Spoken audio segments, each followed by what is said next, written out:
આપ જોઈ રહ્યા છો પ્રજાના પ્રશ્નોને વાંચા આપતું મિસ્ટર ગુજરાત ન્યૂઝ।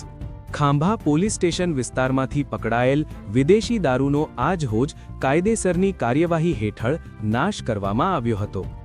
મળતી માહિતી મુજબ આ કામગીરી દરમિયાન કુલ 12,08,445 બોટલોનો જથ્થો અંદાજિત ₹59,95,871 કિંમતનો મુદ્દામાલ નષ્ટ કરવામાં આવ્યો હતો।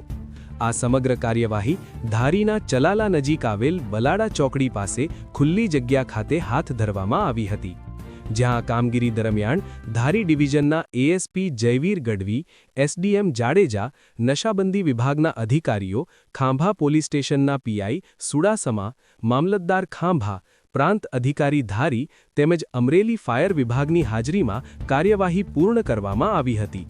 ત્યારે સમગ્ર કાર્યવાહી દરમિયાન ચલાલા પોલીસ સ્ટેશનના પીઆઈ રતન દ્વારા ચુસ્ત બંદોબસ્ત ગોઠવવામાં આવ્યો હતો, જેના કારણે કાર્યવાહી શાંતિપૂર્ણ રીતે પૂર્ણ થઈ હતી। રિપોર્ટર સરફરાઝ ખોખર, અમરેલી। સત્યતાની સાથે સ્પષ્ટ વાત।